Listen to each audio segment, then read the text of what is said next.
So that's another reason not to Brexit, is what you're saying. Welcome to Frackulous, a technology podcast for humans. Episode 322, Roaming Data, Computers on the Telly, and Mapping on iOS. Do you want to start then? You're going abroad? Yeah, I want to bring up something straight away. I'm looking at you, David. Because I'm off on holiday in 2 weeks' time to the US of A.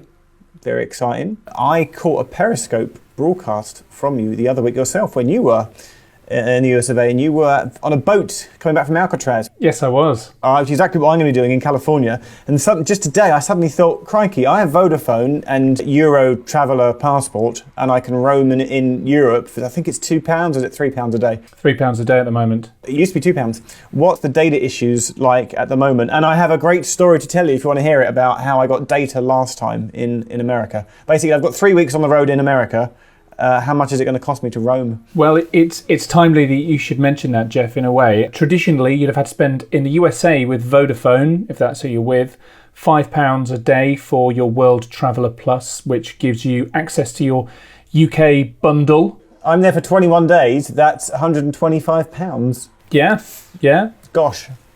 I'm not saying it's a great deal. I'm not saying it works well for you. If you're there for a few days, then, it's kind of okay. But if you're there for a longer period of time, then you want another solution. Do you want to know what you want to do, Geoff? I feel like you're going to tell me, Will. You want to get a 3 SIM. So, I'm instantly going to go back to the story of when I was last in America, and that's when I had my iPad, which had a SIM card slot in it. And now I have an iPad, I've got a new iPad, which is Wi-Fi only, so I've got a non-data iPad. But interestingly, when I was over there before, I rocked up to a Verizon store and they went, no mate, we can't help you out because Verizon, what's the technology that they use? They don't use SIM cards, do they? They use something else. I feel like David's going to chip in here and tell me what Verizon use. Yeah, I mean, there's a load of different networks, CDMA as well as GSM. But whereas AT&T are GSM. So I went over to the AT&T store and I said, hello, I'd like a SIM card, please, just for a month. And they went, sure. And then interestingly, the way that it works with Apple is that you have to sign up through the iPad. So you go into the data, the cellular connectivity part in the iPad. And weirdly, I was in America with my UK credit card. I couldn't fill in all the details properly because it only wanted an American credit card. And there was no way around it. And I'm in the store going, surely I can call up someone at AT&T in the back office at your call centre and get them to take my valid credit card details, or for a UK credit card over the phone. And the girl was like, no, I don't think we can do that.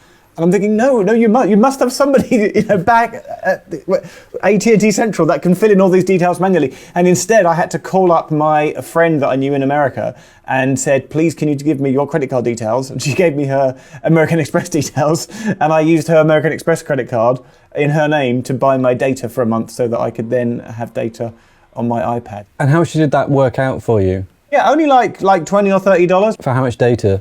I think it was like, it's like you get here, isn't it? It's like 2 or 3 gig. It was mainly just so that I could use Google Maps and use it as a navigation tool, so that where we went, I could have an up-to-date map of where we were. That's mainly what I did. So, what do you recommend this time with my Wi-Fi only iPad? Well, this is going to be a problem for you because 3 has a thing called Feel at Home, which I've used a lot, and I think it's about 40 countries. You can just use your allowance, no roaming charges, works in America. So you're saying I'd have to buy I'd have to buy 3 SIM here in the UK and then take it with me. That's what you're saying. But what you'll find is you can't do tethering. So it's not going to get your iPad online. And that's the problem. The only one you can tether with is if you buy a MiFi SIM, because that's the only way you can use it. I went to France last year. I had free roaming on my iPhone on 3, but to get data into my laptop, I had to go and buy a specific Wi-Fi SIM, 12 gigabytes of data, 1 month contract, and that I got to eventually enable in a MiFi that I had of my own. But it's good. Wow. So they do. Wow. I went to Finland recently, which was also included in Feel at Home, and I got a text saying you saved £69. And it was a 3-day trip. That was quite good. But even better, a friend of mine and David's, Roy Reid, he's just been doing some stuff for Top Gear. He's been travelling all over the world. He got a text from 3 saying that you've saved £4,000 thanks to Feel at Home. So, if it works really well. I've had dealings with 3 customer services before, and I've had a 30-day SIM, like a rolling 1-month thing. And it was one of the most painful experiences when I decided to call and cancel. And the guy was like, but why? Why are you cancelling? And I said, I just want to cancel, please. No, you don't want to cancel. And he did everything he could. And after about the 5th time, I said, I'm going to swear at you and use rude words unless you cancel me now as my prerogative as a consumer to leave your service. And at that point, he then backed down. So I fear joining 3 because I don't think I'll ever be able to leave again. Yeah, I did have to basically buy the SIM and then cancel it the same day. Oh yeah, because of 30 days notice. To avoid being billed for more than 1 month, which was slightly annoying. And they were pretty insistent. I was just like, I only want it for a month. That's all I want it for. I'm not using it beyond then. You think 3 customer service is a nightmare. Have you tried dealing with Vodafone customer service recently? Let's hear about it. Do you know what? We do not have long enough. It's a podcast in its own right. With some of the stuff I've been doing for Rip Off Britain as well, and Vodafone has been coming the bottom of customer satisfaction charts by a long way. Seriously, yeah. I always thought it was Orange, EE, and then 3, and then O2 and Vodafone something at the top. Vodafone's got very large, and Vodafone is migrating, as I understand, over to a new computer system. Oh yes, how many times has that been used as an excuse for stuff going wrong? If you end up calling a team that is on the wrong computer system, it's just a nightmare. But speaking of Vodafone and roaming, end of last week, Vodafone announced a new inclusive roaming thing, because obviously here in Europe, as of next year, roaming is going to be a thing of the past. And the European Commission has changed the regulations such that the wholesale prices for roaming basically have to be free. So it should cost the same for you to download a megabyte of data or to make a minute's worth of calls in the UK as it does in another European Union country. What? Where? That's amazing. But that's only within Europe, isn't it? That's only within the European Union, that's right. So that's another reason not to Brexit, is what you're saying. Coming back to Vodafone again, so it's announced some new bolt-ons. Actually, not bolt-ons, inclusive roaming. So just like Feel at Home from 3, Vodafone's now doing that as well, and it's a whole host of countries. The thing about 3, and a journalist who you might know, Jonathan Morris, has been writing about this quite extensively. I've been following his updates on it. With 3, it says, Feel at Home, but the service that you get with 3, it can be throttled. You certainly can't do all the things that you can when you're at home. Vodafone has made a very active thing saying, well, actually, no, you get full 4G, you get full access, no throttling with us. Because that is the thing about 3, is it's only 3G. There's no 4G on Feel at Home. With Vodafone, it is 4G. So what, in the UK, 3 don't have any 4G at all? No, 3 has 4G in the UK, but your Feel at Home, your free roaming doesn't get you any 4G. It's only 3G. And I had a really annoying experience when I was in France, because I had a 3G MiFi and I thought, well, I don't need to buy another one. It was an old Vodafone one. It was unlocked. I checked. It would take any SIM. I got abroad. I put my special SIM, which I'd already cancelled, but I knew worked, in the MiFi, and went into the APN settings and tried to set it up on basically the French network it was connected to. Could not get it to connect. Went through everything, lots of hoops, lots of hurdles, Googling things on my phone, which obviously had free roaming. Phone 3, tried to get them to help me, but they said it's an unsupported device, we didn't supply it, we can't help you set it up. I then said, what is a supported device? They said, well, you could buy this data stick, the ones you plug in USB into your laptop.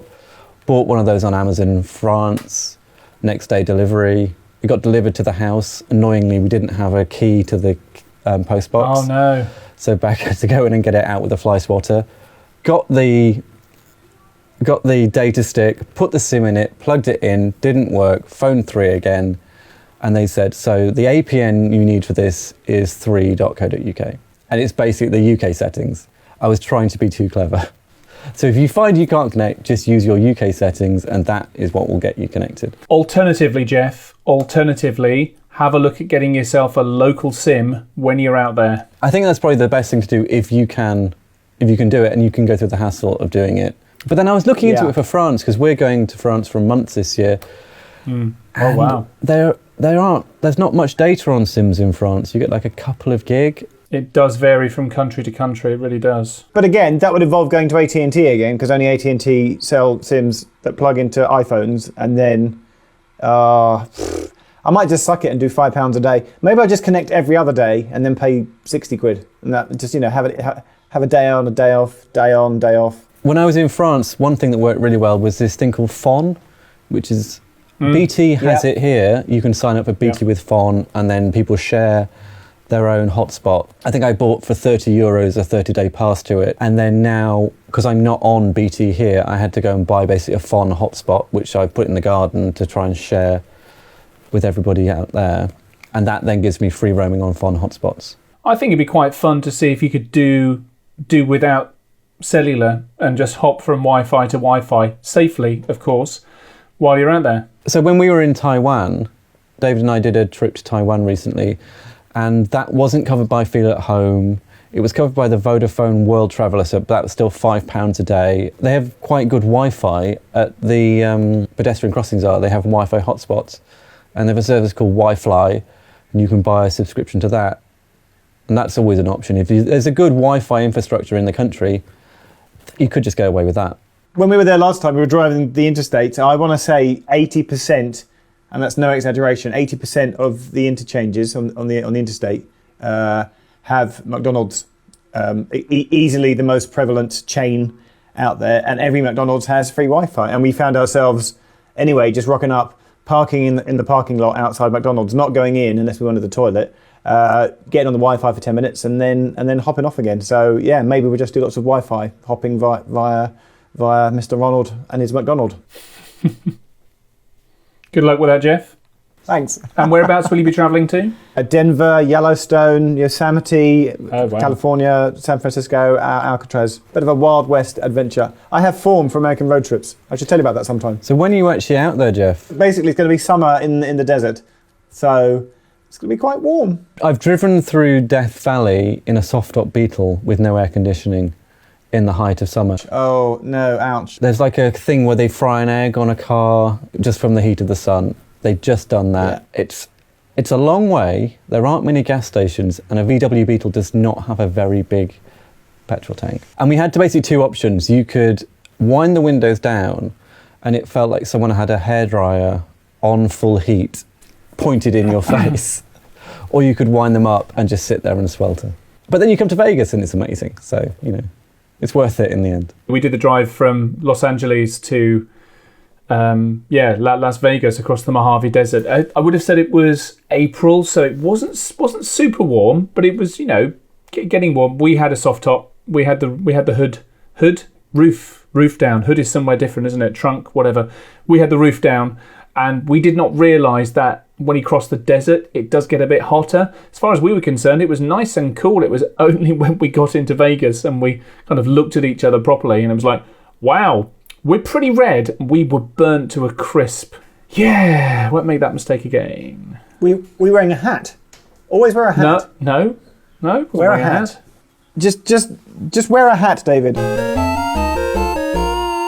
So, Geoff, I want to talk to you about 2 weeks ago. You do, yeah. Yeah. So David and I, we were all set up. We were ready to go. We had a nice chat. We had some warm-up. Yeah.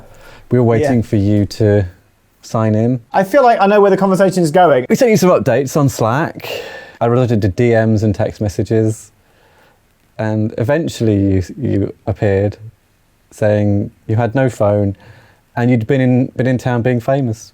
Oh, that's right. Yes, and then my phone had got to the with the last few. I was out being famous, and then with the last few percent of my phone, I ordered an Uber because I was like, oh no, let's get an Uber before my phone dies. And then somewhere on the way back, my phone did die, and then it was only when I sort of got home and had a cup of tea and had a shower, and I then sort of plugged in. I was like, oh yeah, we're meant to be doing a thing like an hour ago. so sorry about that. I thought Ubers all had charges in. Addison Lee's do. I'm not sure about Ubers. No, because Uber is just you get the car that the driver drives. Most Uber drivers I've had drive the Toyota hybrids, don't they? That's the most common car that they drive. I guess it's going to draw all the electricity if you start charging your phone, isn't it? But certainly the Addison Lees that I've been in recently, have usually got power, usually got some 4G Wi-Fi going on in there as well. Really? That's amazing. What? Yeah. There's a Wi-Fi hotspot inside the car. Yeah, it's amazing technology. It's called a MiFi. What? I have not tried this. I feel like I should try this out. Maybe you should take an Addison Lee to America, and then it's solved. Anyway, Geoff, what were you doing in London town that meant you missed the recording? Oh, you want to talk about the famous thing? Yeah. Yes, please. Because people know me as that guy off YouTube now. And so I went to a railway open day, which is, like train mecca. We had a tally, so we counted. My friend Matt was with me. And after the third time I got spotted, he started making a note. And by the end of the day, there'd been 17 occurrences of someone going, "Excuse me, are you that Geoff off YouTube?" And it just got a bit silly. Yeah, it's weird. I don't consider myself famous. I'm an idiot on YouTube. But apparently, being on YouTube nowadays is enough for people to be like, "Oh, you're that guy off YouTube." Never meet your heroes. I know, Will, I met you and it all went wrong. So moving on from your just a guy on YouTube. You want to talk about one of the videos that makes me famous, apparently? Well, I want to talk about the video content because it's controversial. It is controversial. In London, we have a rule. Yes. You stand on the right. When you're on the tube and you get on the escalator, you must stand on the right. Or risk being tutted at. Oh, man. It's mainly tourists that break the rule, that don't do it. But everybody just knows to stand on the right. And it is infuriating when you go to another country or outside London and you hit an escalator and people are on both sides. You can't get up there. Everyone is just stood stationary on an escalator. No one's walking. Because London's so busy that we need this rule. Anyway, a Holborn tube station in the centre of town, Zone 1, Central Piccadilly line, it gets so busy in the morning that you get a lot of congestion at the bottom. Hundreds of people off of 2 trains arrive at once, and there's only 3 escalators up out of 4. Is this not because is it the second or third longest escalator?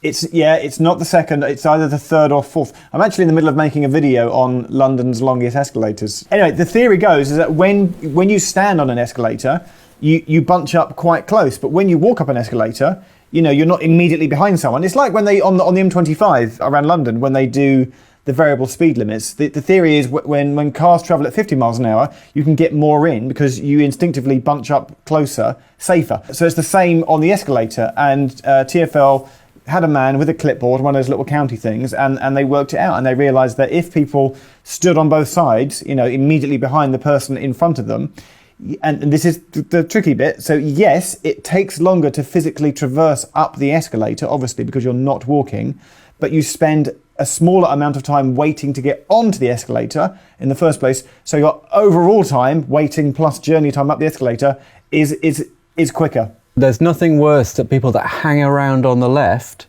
and then try and cut in to stand on the right. Either commit to walking or get in the queue. But it does seem to defy logic that standing on the escalator can make people's overall exit times from the station quicker. It's weird to get your head around, and so we made a video about it.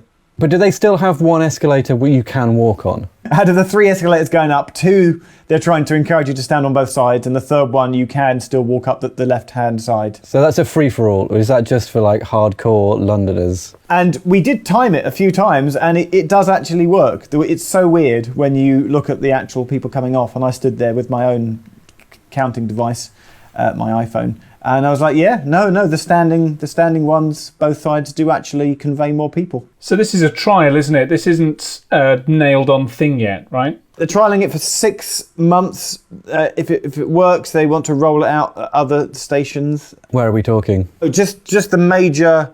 I've seen it. At the top of my head, I can't remember. But there's a list. I've seen it, about 6 or 7 stations that get congested. So more confusing, arcane rules to annoy tourists. Yeah, but tourists shouldn't be allowed to travel at 8 o'clock in the morning anyway. That should just be reserved for the commuters. So it's highly controversial.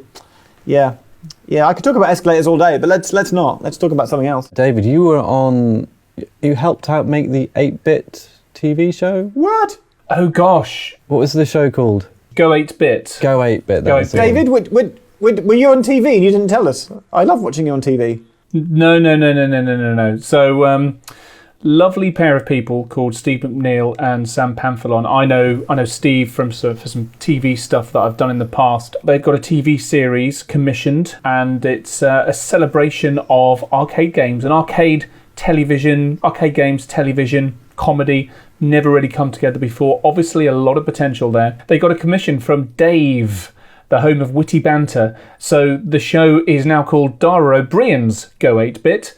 When I was there, they had Susan Cowman, who I love. She's very funny. It's an hour long of playing video games, being competitive against each other, all the fun and stuff that goes into that.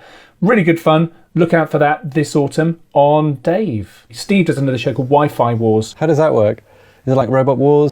Well, here's the thing. This is audience participation. So they were doing it at the Royal Institution last year, the place of the Christmas lectures, home of science in so many ways in England. They've got games that everyone plays. So you take your phone, fully charged, log on to the wireless network, and there are a number of different games that everyone can contribute to playing. It's hilarious. And they had, on Friday night, I couldn't go because we couldn't get childcare last minute, unfortunately. Izzy Sooty, a female comedian who I know very well, who was doing the music for it, and that's hopefully going to be something for BBC Radio 4 as well. So I think the time has come for video gaming. We've all known that there's been a huge latent passion around the whole world for it, but it's never really cut through into mainstream media.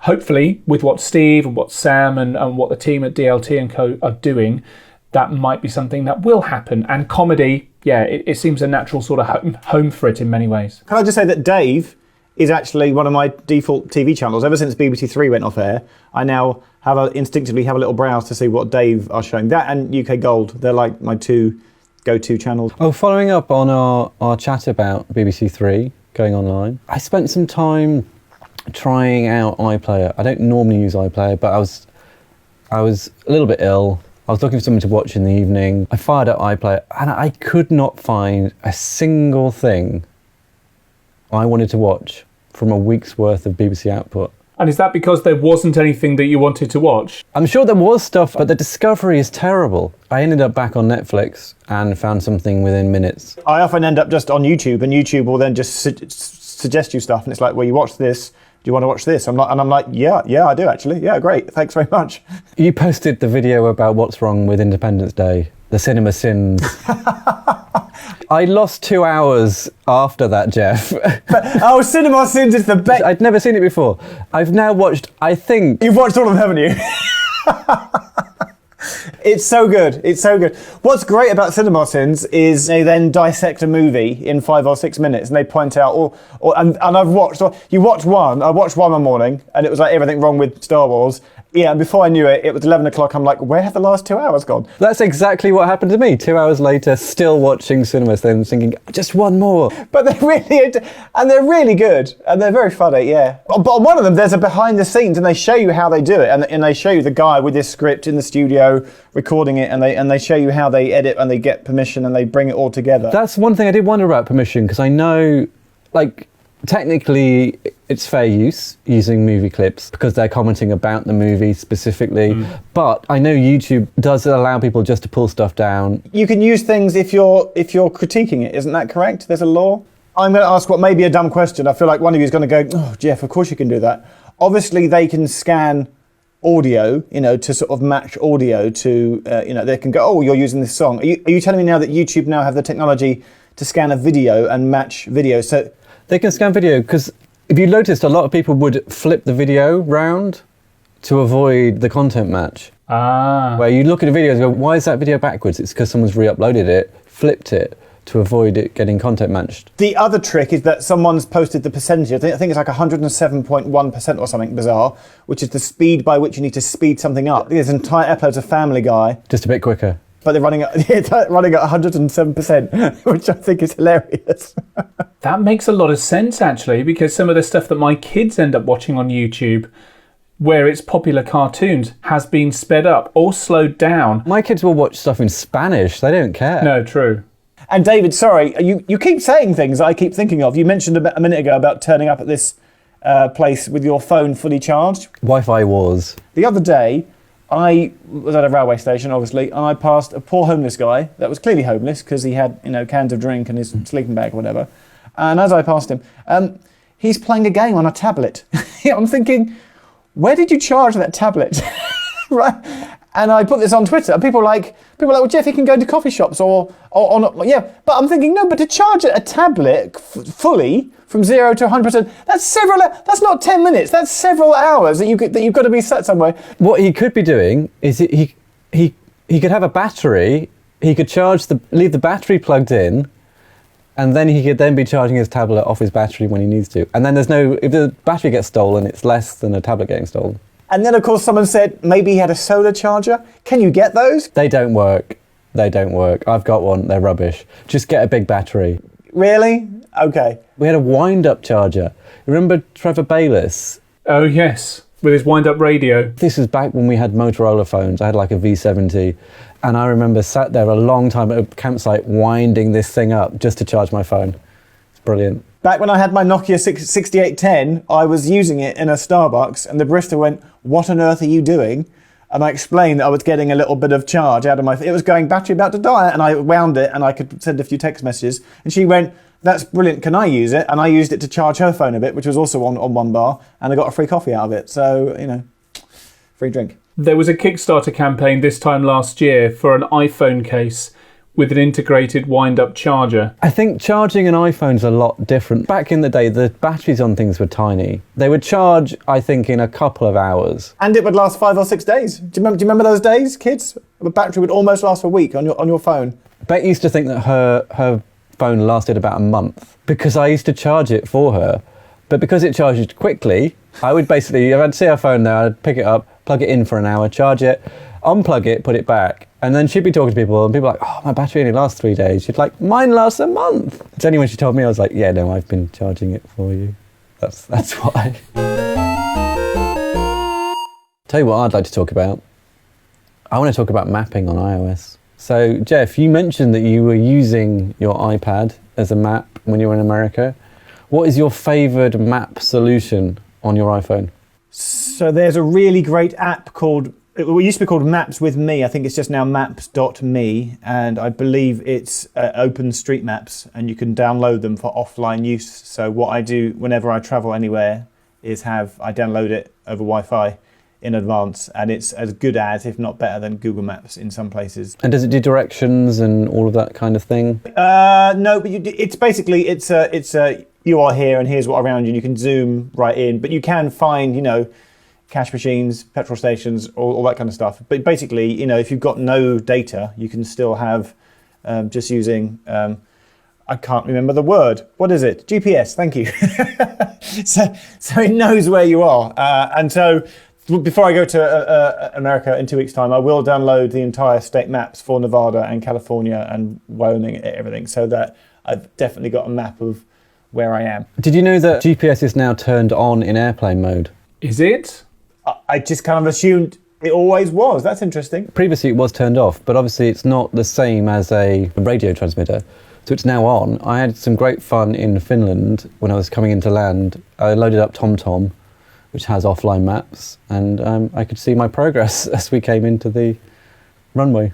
So maps.me is my go-to offline mapping solution. And how about your day-to-day mapping needs? Always still Google Maps. You're still a Google Maps fan? Well, no, I did try Apple Maps. I think once I found that Apple Maps was better for road directions, but Google Maps better for sort of cycling, walking, transit, that kind of thing. But if you just want an overview of where you are in the world, I would still use Google Maps over Apple Maps, because Apple Maps are still lame. And Will, I can remember a quote from you that you said to me many years ago now. How come I've known you many years? That's weird. When did Apple Maps come out? With iOS 6, right? Which would have been like 2012? And you said to me, you went, yeah, Apple Maps is not very good, but if I know Apple, knowing Apple as I do, they'll work at it until they polish it and they get it right. And they've never done that. It's still as shit now as it was when it came out 4 years ago. And you can actually quote, and you can quote me on that. I don't know. I would disagree with you strongly there, Geoff. I agree. It was terrible when it launched, and there was like a month before Google released its own Google Maps app. That did catch up a lot. But I've been using Apple Maps exclusively since I got my Apple Watch, because I like to have the directions and notifications on my watch. I find that's a much better way to use mapping in terms of navigating around streets without like looking at your phone and screaming, "Mug me." And it's so much better than it used to be. So much better. But I think the problem is a lot of people won't try it now because it's had that reputation of being awful. And I've taken Google Maps off my phone now. What? You've removed it from your phone?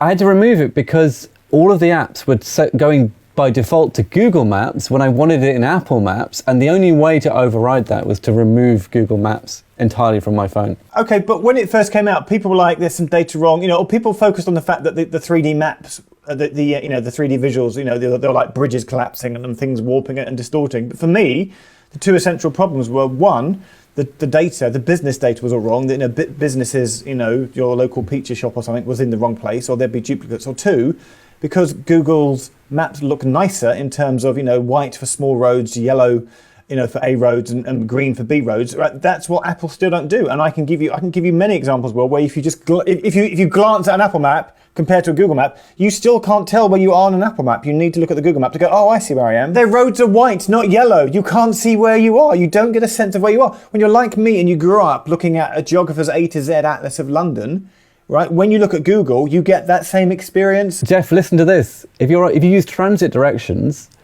it will tell you where to change on the tube. It will say change it off at Oxford Circus after Warren Street. You'll get to there. It'll tell you which line to change onto. Yes, but because I am transport guru extraordinaire, no app is able to actually come up with something that I haven't already thought of, and I continually find myself beating Citymapper. The other day, Citymapper told me it was going to take 77 minutes to get home, and when I got home in 57 minutes, I was like, "Take that, Citymapper, 20 minutes faster." Is that because you took an Uber? No, I got a train and a bus combination that Citymapper did not come up with. In your face, Citymapper. And I'm looking at it going, "Really? No, that's not the quickest way, Citymapper," and I beat it. But Citymapper is better than Google Maps or Apple Maps, and I think if I'm travelling around London or any major city, I won't go to Google Maps or Apple Maps for my transit directions. How about for your general navigation? Are you a Google Maps? Are you an Apple Maps? When I'm driving, I use Waze. Social sat nav, Waze, I know Waze is owned by Google, as of a couple of years ago now, I suppose. But I find the user interface just works very well. It's probably a little bit more simplified. I like the fact that it is crowd-sourced traffic, and I find it a better experience than using Apple Maps or Google Maps when I'm in the car. I was a big Waze fan. I used Waze a long time ago, back in kind of 2009, 2010. But then I reviewed TomTom for a magazine, so obviously I got it for free. It was an expensive app, but I got it for free as a review copy, and so I switched exclusively to that. But I still paid for the traffic because the traffic info on TomTom was far superior even to Waze's because it incorporates more data sources. I then bought the European version because I needed that for travelling abroad. And again, the great thing about that is it's offline. But I can understand that people weren't prepared to pay 30 to 40 quid for a mapping app. But there's a new TomTom app, which is TomTom Go. What that does is it offers you all of the full... to be fair, the TomTom apps did look tired. They looked like iOS 6 apps. The new version, it's been reskinned. It looks nice. It fits the look of kind of iOS 9. But they give you the full HD traffic. They give you the speed cameras. It now does average speed as well. It will tell you when you're in an average speed zone what your average speed is, which is quite useful. You'll get basically 50 miles a month for free. Okay, that's their business model, right. So you can try it out, use it as much as you like. Once you hit that 50 mile, it will take away things like the speed cameras, it will take away the traffic. Because I had the existing version, I got a free upgrade for 3-year free upgrade to the full service. Going back to the original TomTom, you had to have a little cradle, didn't you, that had a decent GPS antenna in it for it? You did, yeah, because this old original iPhone, no GPS. Will, just in the last 30 seconds while you've been gassing, I just had a quick look at Apple Maps versus Google Maps on my phone, and it's Apple Maps just misses details. It just gets things wrong. The other day, I was in Wimbledon, and the Apple Maps showed me a path which didn't exist. It's still very badly wrong. Maybe it did exist. Maybe if you trusted it, you would have found a shortcut. No, it wasn't there. I looked for it, and it wasn't there. Apple Maps are still terrible 4 years on. I'm sticking with Apple Maps. Why are we friends? You're weird. This is all wrong. David had something about cheap cables. False economy. When will you learn? Tell us about your cables. I had to buy a DisplayPort to HDMI adapter. Oh, yes. They don't work. The cheap ones don't work. It's ridiculous, the fact they even get away with selling them. Well, so look, here's the thing. It actually did work, but I think it'll work for approximately a week. What it is that obviously you've got, I could dig it out the drawer, but I'll spare you the bore of that. It's got the HDMI sort of plug at the end, and then the cable goes in. There's no connection between the cable and the plug, so you can twist the cable around.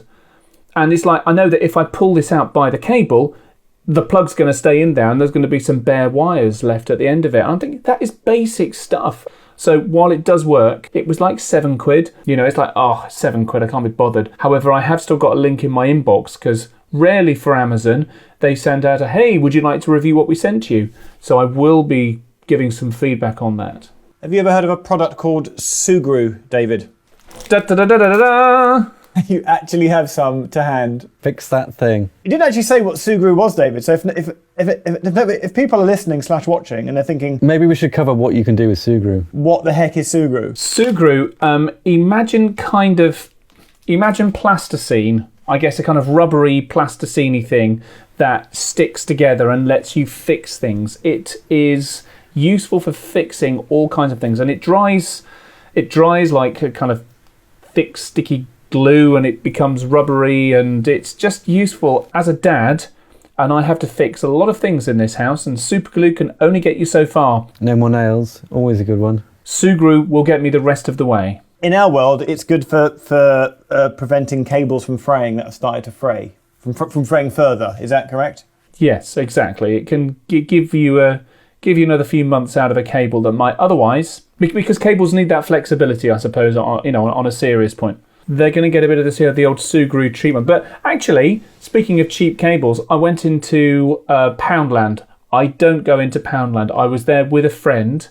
And they had some £1 iPhone lightning cables, and I thought, you know what, for £1, Yeah, they always break. and they lasted exactly 3 months. For the first 3 months, I was like, this is like bargain of the year, man. I'm going to buy all my cables from Poundland. C'est la vie, but if I need to buy 3 of those a year from Poundland, that's probably not that bad a deal. I went into Poundland to buy some more, sold out. Haven't been able to find any since. My hot tip. Do you want my hot tip on this? Hot tip. Go to 7dayshop.com, who sell lightning cables for about £6 or £7 plus P&P, and they feel thicker and more chunkier. And I've had one for 2 months, and it shows no sign of fraying or breaking down. That's 7dayshop.com, and I stumbled across them by accident, and I think they're really good. And how much is your commission? No, nothing, not at all. This is a completely. I must have been searching for cables, and then Amazon did that thing that you get a pop-up advert on the side, and it was like, come to 7-Day Shop, and I thought, all right, I will for $6.99. Can't go wrong. Links to all of these things are in the show notes, aren't they? And we will be monetizing those links, including links to Sugru. Fix that thing. I've not really had a problem with iPhone lightning cables. I've managed to not break any of those so far. The thing that I have a problem with is HDMI cables. Really? How often do you plug HDMIs in and out for that to be a thing? I've now decided the only HDMI cable I'm going to buy is the Apple one, which costs £15, but it has two things going for it. One, it's really thin, so it doesn't have that kind of weightiness you feel it's going to be pulling on the port. But so I've been plugging my camera, I've currently got my camera HDMI out into a Thunderbolt box that is then, you're now seeing my video through WebEx. Trying to get that to work with just a random HDMI cable. Sometimes it works, sometimes it doesn't. Sometimes HDCP cuts in, sometimes it doesn't. It's one of those it's so frustrating because the Thunderbolt box It's a black magic one. Again, you're not sure, is it the box that's not working? Is it the settings for the box that isn't working? Shall I plug another source in? And basically replacing the HDMI with something like the Apple cable, no problems at all. Works all the time. So that's my tip. Don't buy cheap HDMI cables if you're using them professionally.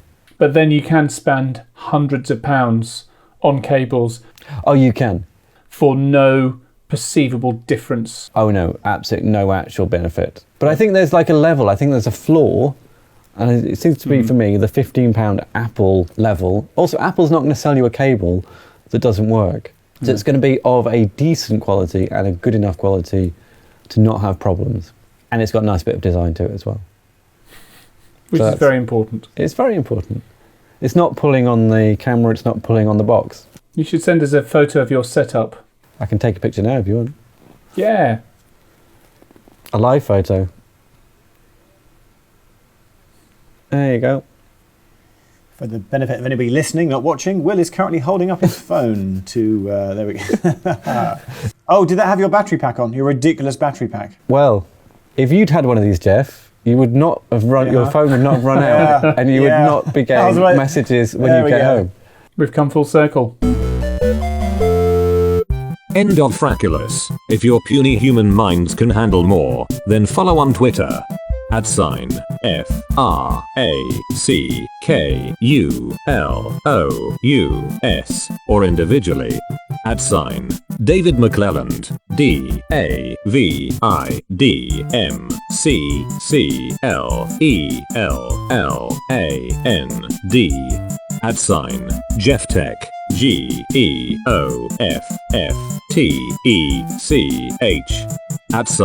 @Will Head. WILLHEAD. Email your brains to hello@frackulous.com. Don't you want me, baby? Don't you want me? Oh. So you've not watched the edit yet, Geoff?